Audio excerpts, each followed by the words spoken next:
Hola, buenas tardes. Muchas gracias por acompañarme para mi entrevista de mi trabajo de Proyecto Integrador. Vamos a comenzar con unas preguntas sobre unas leyes. Quería ver si me podían apoyar. Claro. Bueno, la primera pregunta va acorde a la Ley de Igualdad Salarial. ¿Consideran que la Ley de Igualdad Salarial se aplica aquí en San Luis Potosí? Sí se aplica preferentemente en la parte pública, en el sector público.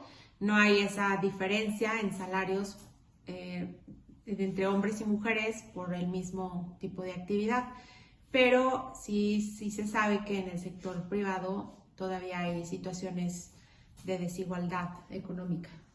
Sí, igual, pero sobre todo en el sector privado, esa desigualdad económica en los puestos de alta dirección, porque en los puestos operarios, es decir, los trabajadores y trabajadoras, pues ellos tienen que ganar igual porque la Ley Federal del Trabajo así lo pide. Ok. Bueno, la siguiente pregunta es, ¿cuáles fueron los desafíos legales más significativos de la Ley de Igualdad Salarial?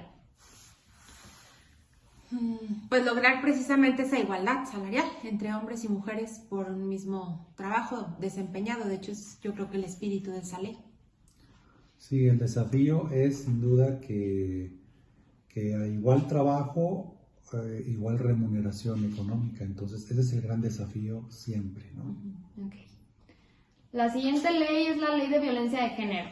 Desde su perspectiva legal, ¿cómo evalúa la aplicación de la ley en la protección de las víctimas y la prevención de la violencia basada en el género? Bueno, sí hay violencia de género todavía hoy en día. La ley busca evitar este tipo de violencia. Digamos que los procedimientos se llevan a cabo, pero la aplicación de la ley no es eficaz. O sea, hay muchos casos de violencia que no llegan a una conclusión o a una resolución que evite esa vulnerabilidad. Con todo y que la ley existe, que se da un procedimiento, pero a la hora de una sentencia o de evitar que esto suceda, no pasa. Y también esa ley ha generado instituciones que protejan esa violencia. Pero yo considero que no es suficiente que exista la ley ni tampoco las instituciones, sino que también existan, digamos, una educación integral que permita desde, por ejemplo, las familias, pues nos eduquemos a que no exista esa violencia. Okay. ¿Cuál es su perspectiva sobre la eficacia de las leyes de cuotas de género para lograr una representación equitativa en cargos políticos y empresariales? Pues sí, hay un avance muy importante para que la cuota sea, digamos, equitativa. En la Cámara, por ejemplo, Federal de Diputados, sí está muy cerca de ser casi la mitad de mujeres y hombres. Entonces en cargos públicos ha sido muy significativo y bueno, pues ahí va, avanzando. Ok. Desde el punto de vista legal, ¿cómo ha influido la ley de licencia parental equitativa en políticas laborales y en igualdad de derechos para padres y madres? Bueno, pues yo creo que ha funcionado, digamos, avanzando de forma significativa en los últimos años. Nunca va a ser suficiente, me parece. Siempre ha existido, digamos, una excesiva declaración hacia cierto género, pero me parece que ha tenido avances importantes también en los últimos años. Bueno, el hecho de que exista ya una ley ya es algo importante. Antes ni siquiera existía la intención de dar esa igualdad de oportunidad a las mujeres de maternar durante su jornada laboral. Entonces ya eso es una gran ganancia que poco a poco pues tiene que irse adoptando por las empresas y en el ámbito tanto público como privado, pero el hecho de que exista ya es un gran avance. Okay. ¿Cuáles son los desafíos comunes que enfrenta la ley de no discriminación de género? Pues educar, ¿no? O sea, que la sociedad, pues digamos que se abra a esta nueva realidad, desde casa, desde no llegar, digamos que propiamente a la aplicación de una ley, sino el pues aceptar, el adaptar nuestra manera de entender la nueva realidad, pues a esa generalidad, ¿no? A esa mayoría géneros que hoy en día existen. Ok. ¿Cómo ha contribuido legalmente la Ley de Acceso a la Educación para garantizar la igualdad de oportunidades en el sistema educativo? Pues yo creo que siempre ha sido muy equitativa ya, en los últimos años más. Bueno, si ustedes le preguntan a sus abuelas, pues hace muchos años, por ejemplo, las mujeres, las niñas no tenían acceso a la universidad, por ejemplo, y ahora pues está lleno de más mujeres incluso que varones. Sí, en todos, bueno, sobre todo en la educación media y superior, pues no había tantas mujeres. Y hoy en día tenemos en la universidad, preparatoria y estudios de posgrado, tenemos a más mujeres por aula de lo que a comparación de hombres. Entonces sí, claro que es una realidad muy palpable hoy en día. Ok. ¿Ustedes cómo evalúan la eficacia de la ley de acoso sexual en el trabajo en la prevención y abordaje de situaciones de acoso? Bueno, hoy en día la voz de la mujer es valiosa. De hecho, tiene mayor poder y es más, digamos que se escucha por encima de la voz de un hombre. No es todavía algo, digamos que, pues, que surte los efectos, pero el hecho de que ya se le conceda la voz, se le dé prioridad, pues ya es un avance importante. Desde su perspectiva legal, ¿cómo garantiza esta ley al acceso igualitario a servicios de planificación familiar para mujeres y hombres? Bueno, pues es que el tema de la planificación familiar es un tema que no se decide institucionalmente, es decir, la ley puede pasar, digamos, a un segundo término. Eso tiene que ver mucho con el tema de circunstancias que pueden afectar la planificación, como es el tema económico, el tema social, el tema de poder sacar adelante a esas familias, ¿no? Entonces, va muchísimo más allá de la ley.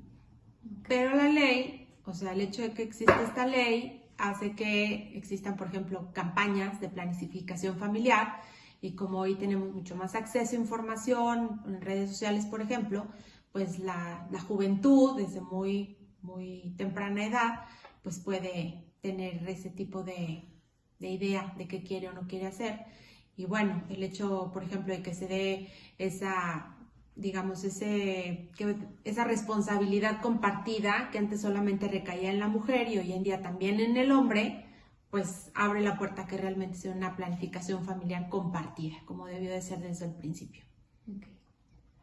¿Cómo ha impactado la ley de maternidad y paternidad responsable en el establecimiento de derechos y responsabilidades equitativas para padres y madres? Pues no ha impactado de forma importante, sigue todavía, digamos, un reto muy importante para que pueda, digamos, actuar de forma más equitativa. Sí, todo está lejos. Sí, porque casi todo ese papel, sobre todo después de una separación entre padres, la mayor responsabilidad siempre cae en la madre. Pocos son los padres que realmente se involucran eficazmente, no solamente de un momento, en lo que es la crianza de los hijos. Entonces, eso ahí todavía falta mucho por recorrer. Ok, y como por última ley, la ley de prevención de la discriminación de género en medios de comunicación. ¿Cuál es su opinión sobre la relevancia de esta ley y en la promoción de representaciones no estereotipadas y equitativas de género en los medios de comunicación? Bueno, pues su relevancia es que ha generado que participen en los medios todo tipo de personas. Lo vemos a diario en la prensa, digamos, en la prensa escrita, en la televisión, en las redes. Pero entonces ha sido, digamos, de una enorme apertura. Sí, ha permeado en todos los ámbitos de la sociedad mexicana. Hoy en día es una realidad muy palpable. Ok, muchísimas gracias por su tiempo y es todo. Con gusto. Bye. Gracias. Hi, welcome. I'm Fran, and this is my opinion and conclusion about the gender equality. The gender equality is the key to a fair and sustainable society that it guarantees about all empty and equal opportunities. My conclusion is that the laws are there, but we are worthy to enforce them. And as for public ministries, they are efficient, but the government does nothing to promote them more.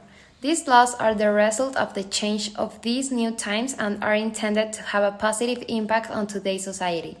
These types of laws are what make countries consider themselves as developed. A developed country is not a country that has a greater economic investment from foreign companies, but its own civic and citizen life makes them allow a greater and evolution. I am Edith Sofia Farao Sotello, and in conclusion, gender equality and democracy are related concepts that adolescents can address from multiple perspectives.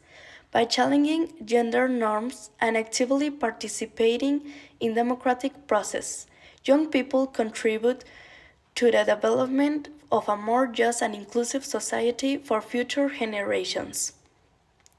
And in the age of social media, adolescents can also use digital platforms to spread gender equality message, gender and promote social awareness.